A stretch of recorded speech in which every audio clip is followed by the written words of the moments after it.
channel. As you know, I love my Blackwings. I don't personally have a Blackwing, but I've loved the ones that have come through here. Holy shit!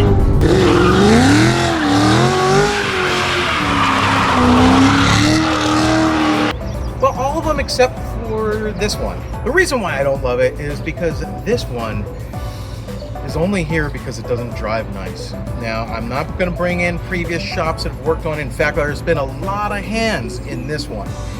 And a lot of times when there's a lot of hands in it, the next guy doesn't know exactly what's going on with what the previous guy has done, and you know, beyond that, and it gets all convoluted. Today we are charged with getting this one right.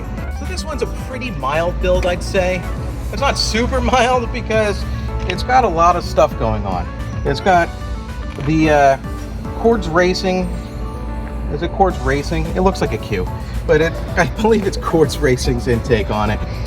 Beyond that, there's the K-Tech 112mm throttle body, the K-Tech snout, and Magnuson 2650 with meth injection on every single cylinder. It's pretty wild. DSX valve covers, I believe. And under all of that, there is a stroker engine, a 418 cubic inch stroker engine. Oh, and headers too. The camshaft in this is actually a pretty mild camshaft. It's like a 233, 251, I believe. So on a 418 cubic inch engine, this thing should drive just like stock, but it doesn't. Now let's go for a ride so I can show you what we're gonna fix. First thing I'm noticing is that the fuel trims are pulling 27% and now more. I'm gonna start trying to move a little bit here. It is breaking up upon revving.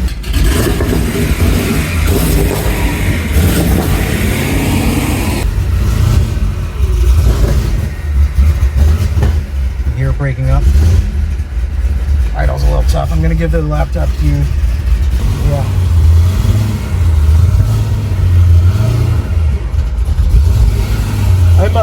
I'm pretty good at driving a manual, but it's a little tough in this case because it's not driving very well. Listen to it breaking up.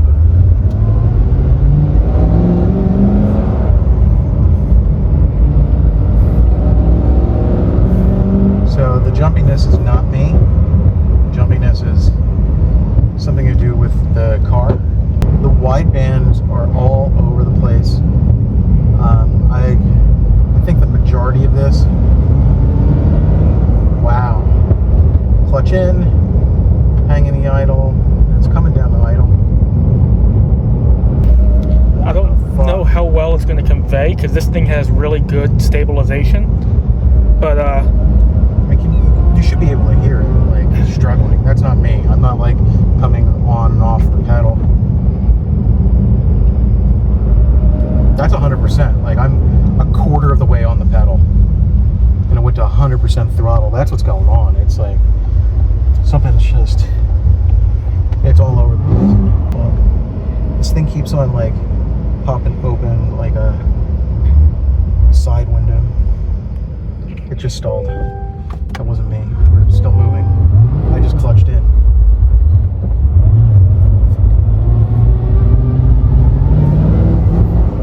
What the fuck?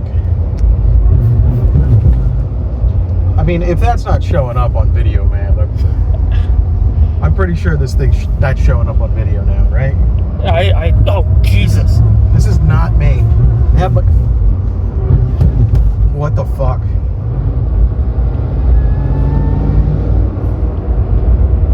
Like, Someone let this leave?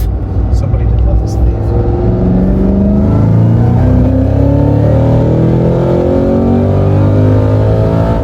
I mean, it moves.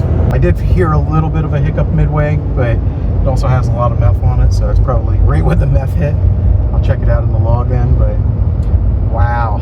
So this thing is supposed to be making 1,060-ish rear wheel horsepower STD, because everybody loves those internet numbers except for me. And and we're going to see what it makes in both SAE and STD now that we've evaluated the streetability.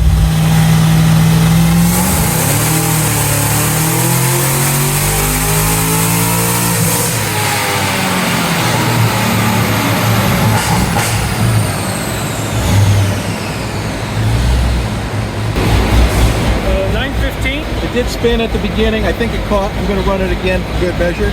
But before I run it again, I'm just taking a quick peek. The fueling's where I would put the fueling. It's also 30% off at full throttle though at the same time. So the car luckily has wideband, so it's kind of come together and it's doing what it's supposed to. It's just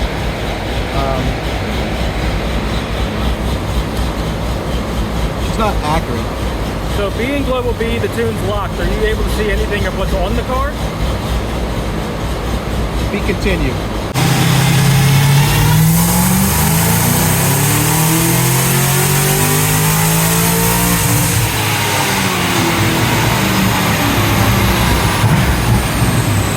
Okay, that time it did not seem to slip at all, so it's a pretty clear indicator. It looked like it's about the same. So we didn't really run into like heat soak taking things away yet. I'm gonna closely look at this and see what I kind of come up with here before we put our name on it.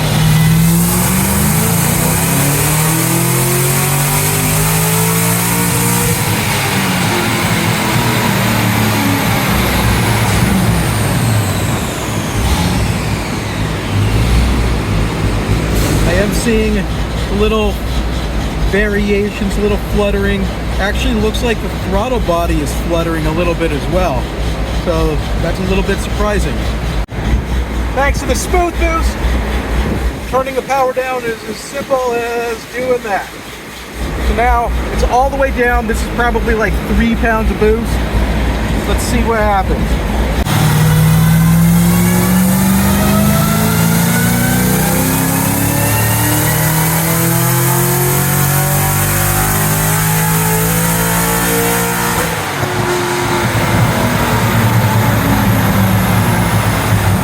Honestly, I didn't see anything wrong at low boost. It was making approximately 5 pounds of boost.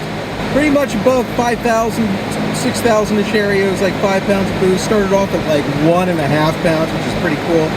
And yeah, I mean, it hit what it was supposed to. The fueling actually was a lot closer. So, or the commanded fueling, the base fueling was a lot closer with no boost compared to high boost, so I don't know why that is, but yeah, I mean, the only thing that was odd is that at low boost here we're seeing 34 degrees of timing down low, which is, I don't know how bad that might be depending on the build of the engine. That's just information I don't have. Like if it's low compression, that might not matter at all. It did pull a little bit of timing in the middle of the pull, so I assume the knock sensors are still on. I can't see the tune to tell that for sure, but we're working on getting the tune.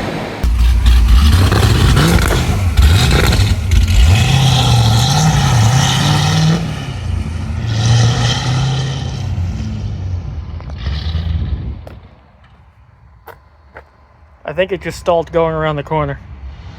Did it stall going around the building? It did stall going around. So one of the things that you have to know about Global B is you cannot read the tune. You can only write the tune. HP tuners might be able to read the tune off of it with the bench harness that they have, but I did ask for them to be able to do this for me. They didn't get back to me, and we're just not going to delay getting this back to the customer. Okay, so what I've done now is I've got a factory tune. So what happens is when you actually start doing this, you read certain segment data from the car. HP Tuners realizes, hey, this is an unlocked ECU, and then it's able to now flash to the car. But it provides you with a stock tune file. It doesn't take the tune that's on the car and give you that. It takes a factory tune file straight from GM to for you to start fresh. So no tuner can see another tuner's work, which is a little unfortunate in this instance here, because I would like to know what was done wrong here. What I'm going to do right now is I'm going to just do a flash off of that previous one that we did. Same color car, same, is it the same year? No, his was a 23. We'll see what it looks like. We'll see how it drives then with just a base tune. That'll help me determine whether this is a mechanical issue that I need to resolve or if it is indeed a tune issue. Okay, so I'm doing a base tune. I did not put in that it's for a stroker yet because honestly, I didn't get that far. I'm copying, pastaing this base tune to see if, like, what needs to be changed, and then I'll get to that point. But right now, I just have a feeling that this base tune is going to be so much better, but I'm eager to find out. The base tune should be, dramatically better if, it's not a mechanical issue throwing it off. Like the intake, for example, we've had bigger intakes before where mass airflow goes all over the place. Now, I did not see that in the drivability of this. It seemed like the mass airflow was operating pretty smoothly, so I can't say 100% what's going on. As a tuner, what's more difficult, the low RPM drivability or like the wide open throttle stuff? Or is it both have its pros and cons? The drivability is far harder. Like wide open throttle is easy. Okay, so I did a base tune. We're gonna find out right now whether this is needs adjustments or not. There's neural net stuff that I need to do, but wow.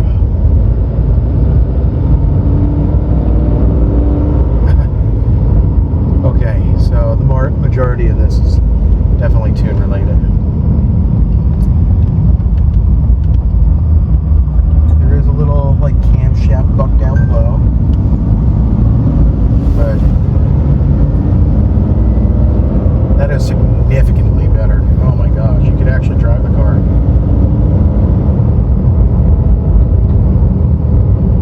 Yeah.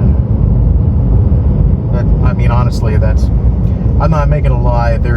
I think I know what's going on without having even seen the tune. Truthfully, somebody just didn't do the entire job that they needed to do.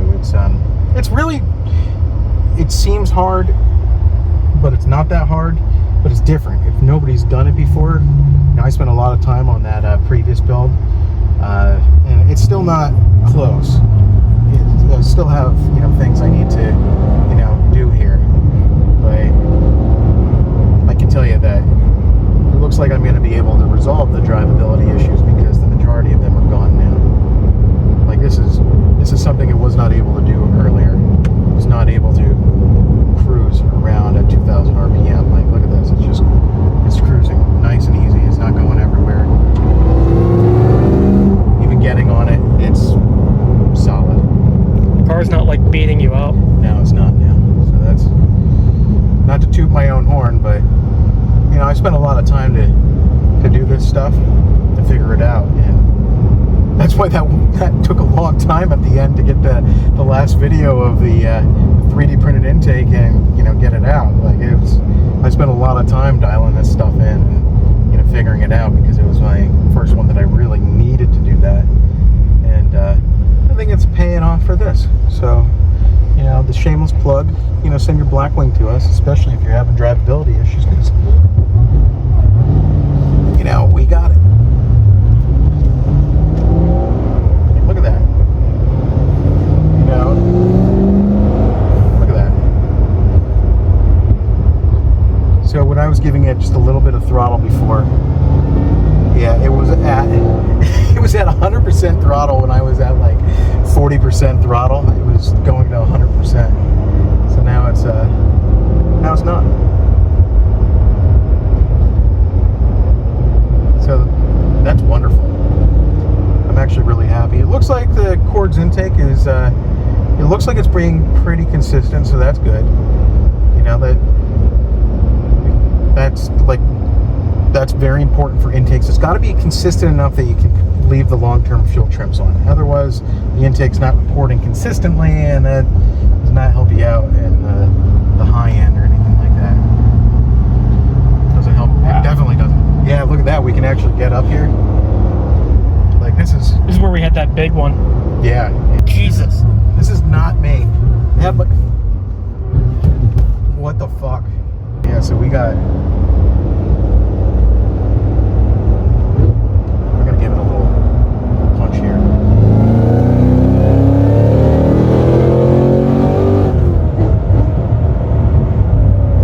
The beauty is that there's wideband control to all this stuff.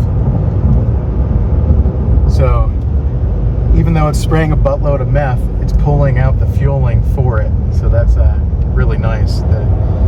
I can actually take that data, plug it in right away for the dynoing. This thing drives really nice now. I know, yeah. So I think we got it all sorted out, honestly. Like, to be fair, because of what I've done before, it made it really easy to do this right now. But I could probably deliver I'm going to drive it a little bit longer because I like these cars. But I could probably deliver the car right now and the customer would be like, this is amazing, thank you so much. But we're going to get it back on the dyno. I'm going to do our magic to it. I'm going to clean a lot of this stuff up, this stuff that is probably negligible differences at this point. We're going to do some neural net training. We're going to do all sorts of good stuff to get this thing where it needs to be and then deliver it back to the customer. So yeah. I know it's our channel and we're supposed to make ourselves look good on our channel, but like when cars come to us and they're driving that bad, it makes it really, really nice to deliver a car that can. That's like night and day. This is going to be night and day. Yeah, I mean clearly it already is night and day. So like there's no BS here. No, this is cruising, you know, nicely at 1500. It's got a little bit of the cam buck, very, very little, and that's normal. I mean, I figured this thing was going to be a almost perfect driving car or near perfect driving car. It's turning out to be one of the near perfect driving cars, but it's, you know, this is good. This is going to be solid. This is a Cadillac. This is a Cadillac again. Yeah, I'm going to deliver this one to a happy customer. I'm confident about that. All right, back to the dyno?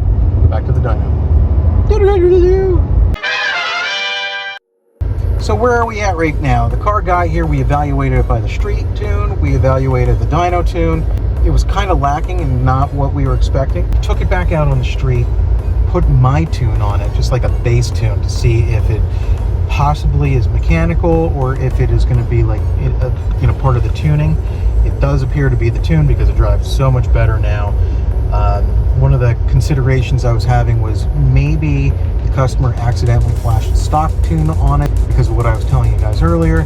But then, you know, thinking about it a little bit more, I don't think that was a stock tune because at 40% throttle, accelerator pedal is going 100%, you know, throttle, which means to me that it's there's a mismatch when it comes to the torque table. The torque table is just way off, so it's been tuned off, and so I do believe that what we're experiencing right now is we've got this right, and the customer's interested in flex fuel. So before we go to the dyno, we're going to let the customer know that yes, this does appear to be resolved with tuning. See if he wants to continue with flex fuel or any other gadgets before I start licensing the neural net to really dial this stuff in. Because you have to actually license it for a 30-day window. And it shouldn't take me 30 days, but depending what the customer may want in terms of the project, maybe it will be 30 days or more. So let's not waste our money or the customer's money. We've got the DSX flex fuel setup for the Global B on this thing. Just gonna like jump into it. I don't know. Really comparing it to 915, it looks better. Yo necesito Blackwing. Yo soy Blackwing. No, you're not a Blackwing. Oh.